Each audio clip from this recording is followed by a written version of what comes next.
अब धीरे धीरे मंत्री जो बनेंगे उनके नाम और उनके मंत्रालय भी सामने आने लगे हैं।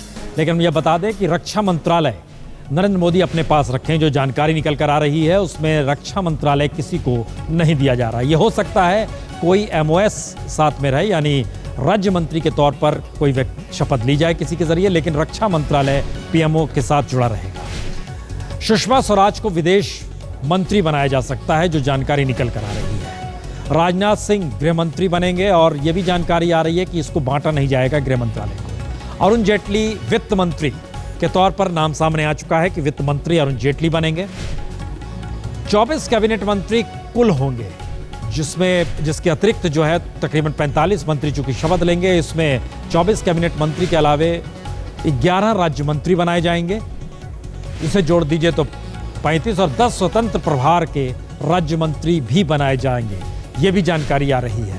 तो कुल 45 मंत्री शपथ लेंगे, जिसमें 24 कैबिनेट मंत्री हैं, 11 राज्य मंत्री हैं और 10 स्वतंत्र प्रभार वाले राज्य मंत्री होंगे अपने तौर पर। ये एक मंत्रिमंडल शुरुआत में रहेगा और ये इस रूप में मथा गया है जिसमें विस्तार की बात ना सोची जाए कि ये विस्तार कब होगा और तमाम एक ही विंडो रहे। इसके लिए किसी दूसरे विभाग या दूसरे मंत्रालय किसी एक के पास करने के लिए जो दूसरा मंत्रालय सामने आकर खड़ा होता है, फिर प्रधानमंत्री के साथ बैठक होती है, उससे इतर इस बार मंत्रिमंडल का साइज भी छोटा किया गया है क्योंकि विभागों को मिलाया गया है।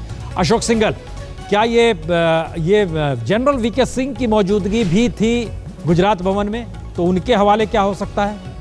देखिए, जहाँ तक जानकारी हो सकता है उनको डिफेंस ना मिले, MOS डिफेंस ना बनाया जाए, ऐसी खबरें हैं अभी, क्योंकि पोर्टफोलियो शाम को एलोकेट किए जाएंगे।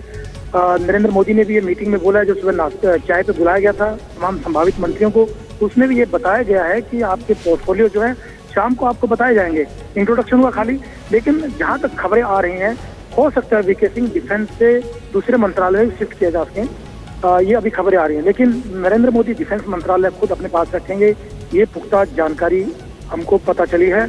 क्योंकि डिफेंस अरुण शौरी के आने की खबर थी, लेकिन अरुण शौरी एन मौके पर उनको नहीं लिया गया है, इसलिए डिफेंस मंत्रालय के लिए कोई उनको इतना सीनियर लीडर नहीं मिला था और इसीलिए मोदी ने उनको डिफेंस मिनिस्ट्री को अपने पास रखा है। लेकिन VK सिंह की जहां तक बात है, अभी उनको कोई डिफेंस मिनिस्ट्री देने का मन नहीं बनाया गया है। शाम को ये तय किया जाएगा, लेकिन अभी तक के जो चर्चा हुई है नरेंद्र मोदी की कुछ लोगों के साथ, उसमें VK सिंह तो शायद डिफेंस मिनिस्ट्री ना। एक लोगों के जहन में एक सवाल और होगा अशोक सिंघल, क्योंकि जो प्रोफेशनल्स थे, चाहे वो जनरल VK सिंह हो, सेना से आए, उसके बाद होम सेक्रेटरी थे RK सिंह साहब, वो थे मुंबई के पुलिस कमिश्नर, वह भी छोड़कर राजनीति में आ गए। तो इस तरह के लोग जो आए और चुनाव में लड़े और जीते हैं, उनको इस मंत्रिमंडल में कहीं तरजीह मिल रही है? देखिए प्रसून, VK सिंह एक इकलौते दिखाई दे रहे हैं जो ब्यूरोक्रेट थे। वो तो जनरल VK सिंह थे, लेकिन सत्यपाल सिंह जो कमिश्नर थे मुंबई के और RK सिंह होम सेक्रेटरी थे, उनको जगह नहीं मिली है। लेकिन कहीं ना कहीं उपयोग जरूर किया जाएगा, एक्सपर्ट के रूप में भी उपयोग किया जाए, कहीं एडवाइजर के रूप में उपयोग किया जाए। उनकी सेवाएं नरेंद्र मोदी सरकार जरूर लेगी, क्योंकि उनकी एक्सपर्टीज है अलग अलग तरीके से। लेकिन मंत्री सिर्फ VK सिंह बन रहे हैं उनमें से, और किसी को मंत्री नहीं बनाया जा रहा है। लेकिन उपयोग जरूर किया जाएगा, जो खबरें आ रही हैं उनको कहीं ना कहीं यूज किया जाएगा, उनकी जो एक्सपर्टीज है उनका इस्तेमाल किया जाएगा सरकार में।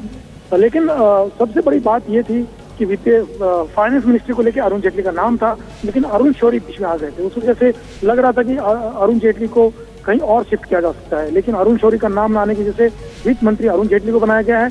और सबसे अहम बात यह थी कि डिफेंस मिनिस्ट्री अपने पास रखी जाएगी मोदी के द्वारा, और सुषमा स्वराज को विदेश मंत्रालय बन दिया जाएगा। और नितिन गडकरी को 4 विभागों को मिलाकर के एक विभाग दिया जाएगा, जो कि भारी भरकम विभाग है। अगर पूरी कैबिनेट को देखें तो सबसे हैवी वेट मंत्री जो होंगे वो नितिन गडकरी होंगे। सबसे पावरफुल काम के लिहाज से अगर देखा जाए, एक इंफ्रास्ट्रक्चर के लिहाज से देखा जाए, जो कि पहले उन्होंने काम भी किया है महाराष्ट्र गवर्नमेंट में, उसके हिसाब से नितिन गडकरी सबसे काम काजी मंत्री होंगे। अगर कहा जाए कुछ करने के लिए जो लोगों से जुड़े होंगे, रेल मंत्रालय, सिविल एविएशन, रोड ट्रांसपोर्ट, तमाम भारी भरकम मंत्रालय नितिन गडकरी को दिया गया है। इससे जाहिर होता है कि सरकार में उनकी बड़ी अहम भूमिका होगी। टॉप 4 में उनका स्थान है। बहुत बहुत शुक्रिया अशोक। जाहिर है नितिन गडकरी का कद बढ़ा है और इस मंत्रिमंडल में उन्हें जिस तरीके से मंत्रिमंडल के समूह को एक साथ मिलाकर उन्हें दिया जा रहा है, संकेत बहुत साफ है कि गडकरी बहुत नज़दीक माने जाते हैं संघ परिवार, या कहें सीधे कहें तो सर संचालक मोहन भागवत से, और वो एक रिलेशन संबंध और उनका अपना अनुभव भी काम दे रहा है। उपेंद्र कुशवाहा यह भी मंत्री बनने वाले हैं, सुजीत झा के साथ इस वक्त मौजूद हैं। सुजीत, जरा बात कीजिए।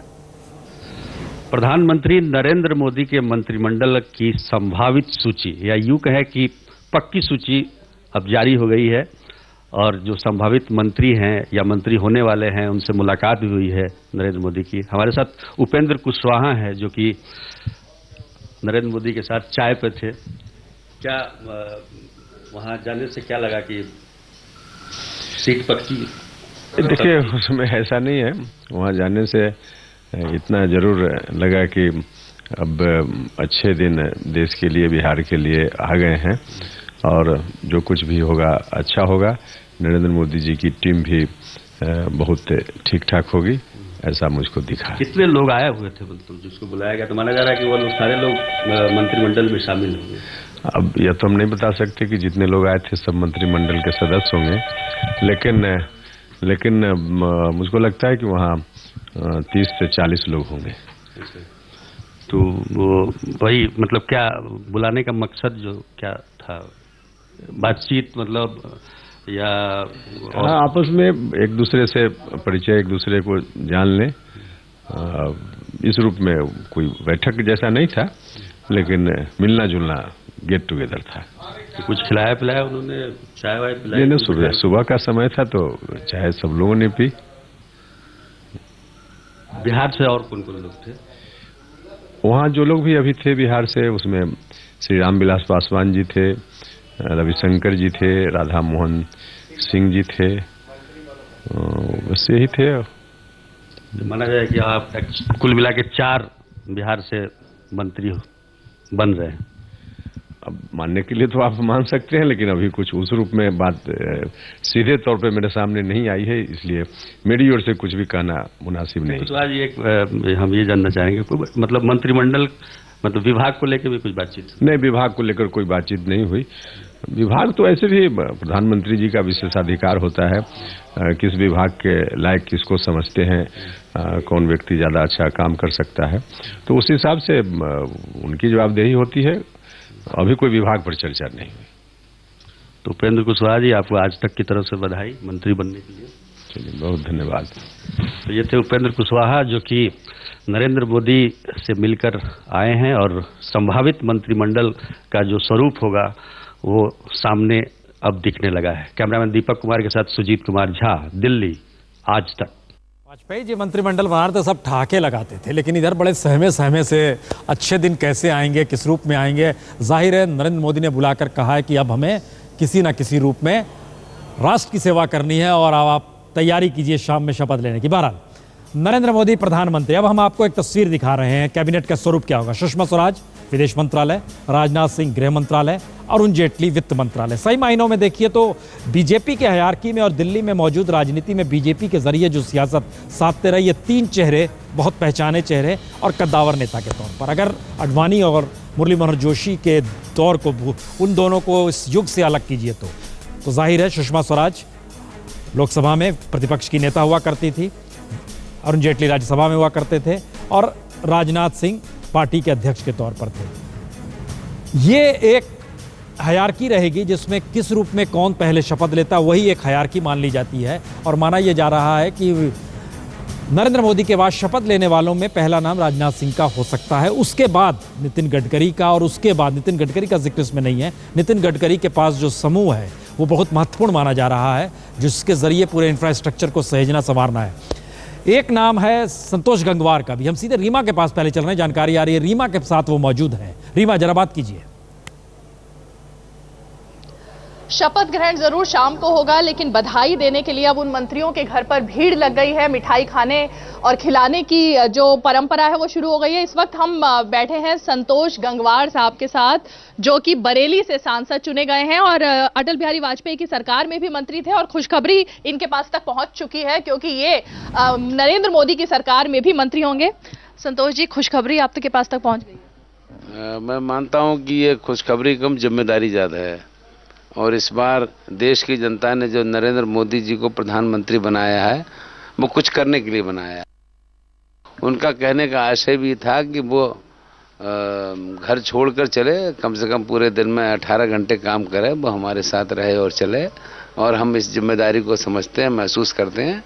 देश की जनता बदलाव चाहती है, देश की जनता काम चाहती है। संतोष जी, अभी कुछ देर पहले मोदी जी ने अपने गुजरात भवन में उन सभी सांसदों को बुलाया जो आज शाम के बाद मंत्री दिखाई देंगे, मंत्री के रूप में। चाय पर चर्चा क्या हुई? ये मैं बता रहा हूँ, वो चाय की ही चर्चा बता रहा हूँ। कोई संदेश दिया उन्होंने? हाँ, बस ये है कि अब जिम्मेदारी दी जा रही है, वो काम के लिए दी है। कुछ आपके पास संदेश आया कि क्या मंत्रालय मिलने वाला है, क्या जिम्मेदारी? ना, इसी कोई जिम्मेदारी, खाली इतना ही कहा गया है कि शाम को पहुंचकर शपथ लेना है। संतोष जी, एक अगर हम उत्तर प्रदेश की बात करें, जहां से आप चुने गए हैं, बरेली से, उत्तर प्रदेश में दावेदारों की संख्या बहुत ज्यादा थी, काफी सारे दिग्गज जीत के आए हैं। इस बार 73 सीटें हैं। आप खुद को खुशनसीब मांगते हैं या क्या फैक्टर आपको लगता है कि आपके पक्ष में रहा? नहीं, सारे तो मंत्री नहीं बन सकते, ये तो प्रधानमंत्री और सब लोग मिलकर तय करते हैं। और मैं ऐसा महसूस करता हूं कि गुड गवर्नेंस चाहिए, और उसके लिए ज़रूरी नहीं है कि सभी मंत्री बने। सब लोग अपनी जिम्मेदारी समझते हैं, जो मंत्री नहीं बने वो भी अपने हिसाब से, अपने स्तर से काम भी करेंगे। आपको उम्मीद है कि जो पिछली बारी आपकी जो प्रतिभा है उसको देख करके आपको मंत्रालय दिया गया था, इस बार भी कुछ इसी तरह से ध्यान रखा जाए? मैं ऐसा महसूस करता हूँ, पार्टी ने मुझ में जो विश्वास व्यक्त किया है, वास्तव में उसके लिए पार्टी का और माननीय प्रधानमंत्री जी का बहुत बहुत आभार। और मुझे लगता है कि उनकी कसौटी पर खरा उतरेंगे। शुक्रिया। तो ये थे संतोष गंगवार, जिनका कहना है कि मोदी ने सबको संदेश दिया है कि अब वक्त आ गया है कि वो काम करें और आज शाम को समय पर शपथ ग्रहण के लिए पहुंच जाएं। कैमरा पर्सन किशन कुमार के साथ रीमा पाराशर, दिल्ली आज राजीव डोगरा जी, एक बात बताइए, लोगों के जहन में आ रहा होगा, जब मंत्री इतना संजीदा है, उल्लास उत्साह सहित वो जिम्मेदारी के भाव में है, ब्यूरोक्रेसी क्या सोचती होगी ऐसे मौके पर? देखिए, वाकई इफेक्ट होता है, it goes down the line.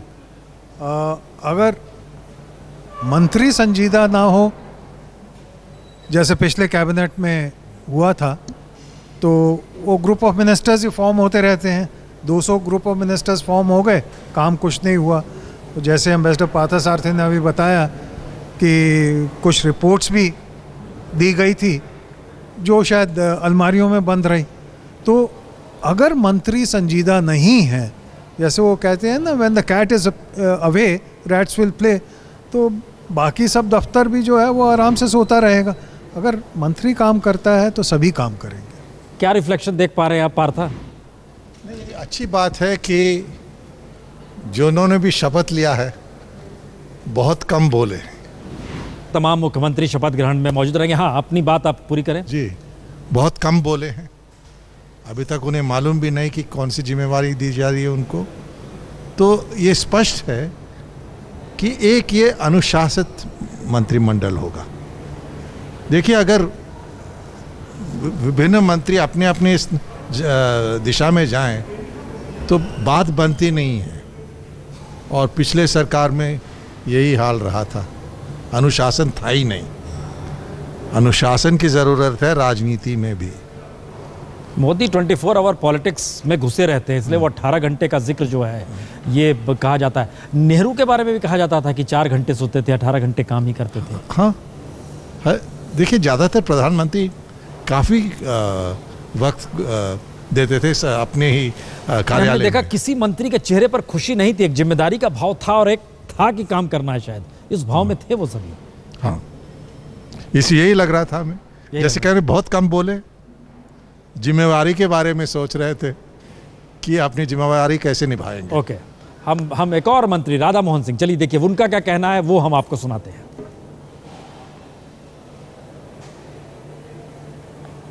साथ राधा मोहन सिंह जी हैं, अब मंत्री बनने जा रहे हैं। राधा मोहन जी, सबसे पहले तो बधाई। और क्या कुछ बात हुई, गुजरात भवन आपको बुलाया गया? नहीं, अभी तो गेट टुगेदर था, आपस में सबका परिचय हुआ, बस इतना ही था। आप वरिष्ठ नेताओं में से एक हैं और पहली बार मंत्री बनेंगे, तो क्या इस समय मन में क्या फीलिंग था? बहुत बड़ी रिस्पॉन्सिबिलिटी है। एक तो नरेंद्र भाई मोदी जैसे प्रधानमंत्री बनने के बाद जिन लोगों को ही उन्होंने बुलाया था, जो मंत्री बनने वाले हैं उस टीम को हमने नज़दीक से देखा है और लगता है कि भारतीय जनता पार्टी के अंदर जो कार्यकर्ता है, जिन्होंने काम किया है वर्षों वर्ष से, उनको इस टीम में काफ़ी महत्व मिला है और ये शायद उनके कारण संभव हो सका है। नरेंद्र मोदी जी के टीम में काम करने के लिए बहुत सारे लोग, और जिस तरीके से बहुमत था, बहुत सारे दावेदार भी थे और उनमें से आपको चुना गया है, तो आप कितना इसको अहम मानते हैं, खासतौर पर जबकि बिहार से बहुत बड़ा आप लोगों को जनादेश मिला? नहीं, एक तो प्रधानमंत्री जी ने पहले ही स्पष्ट किया था कि छोटा मंत्रिमंडल होगा, 82+1 का होना चाहिए और 45 आज शपथ ग्रहण लेंगे और फिर आगे भी कुछ बढ़ेगा। लेकिन एक बात तो स्पष्ट है कि मंत्रिमंडल छोटा होगा और बिहार से निश्चित रूप से अच्छी संख्या, जो उन्होंने फार्मूला बनाया है उसके मुताबिक संख्या है और किसी के साथ कोई भेदभाव नहीं है। हर राज्यों के लिए जो एक मापदंड उन्होंने बनाया है उसका पालन होगा इस टीम में। बिहार के लिए एक जातिगत समीकरण भी बहुत मायने रखता है, तो आपको लगता है वो भी फिट किया गया? पहली ये सरकार बनी है जिसने जाति, बिरादरी और मजहब की दीवार को तोड़ा है और देश की जनता ने भी उस दीवार को तोड़ने में अग्रगणी भूमिका निभाई होगी। तो देश की जनता की आकांक्षा है कि देश मजबूत बने। पहले लोगों की आकांक्षा होती थी कि जात मजबूत बने। नरेंद्र भाई मोदी ने देश के अंदर देश मजबूत बने इस भाव को जगाया है। तो कौन से मंत्रिमंडल का पूरा स्वरूप अब धीरे धीरे सामने आ रहा है। हम आपको जरा पहले बतला दें कि किस तरीके से प्रधानमंत्री के तौर पर नरेंद्र मोदी अपने पास जिन विभागों को रखेंगे उसमें महत्वपूर्ण विभाग खुद रक्षा मंत्रालय है, सुषमा स्वराज विदेश मंत्री के तौर पर, राजनाथ सिंह गृह मंत्री के तौर पर। पहले ये कहा जा रहा था कि गृह मंत्रालय को 2 हिस्सों में कर दिया जाएगा, आंतरिक सुरक्षा हटा दिया जाएगा, लेकिन वैसा नहीं है। जानकारी आ रही है पहले की तरह ही रहेगा। राजनाथ सिंह गृह मंत्री बनेंगे, वित्त मंत्री अरुण जेटली, ये 3 चेहरे खास तौर पर ये लगभग पुष्टि हो चुकी है कि ये मंत्रालय नहीं दिए जाएंगे। 24 टोटल हैं कैबिनेट मिनिस्टर्स, 10 स्वतंत्र हैं इसके अतिरिक्त और 11 राज्य स्तर पर हैं। हम एक छोटा सा ब्रेक ले रहे हैं। नवाज शरीफ होटल मानसिंह पहुंच चुके हैं और वहां पर जो पहुंचे तो जानकारी आ रही है वहां पर शायद मीडिया से उन्होंने कुछ कहा भी।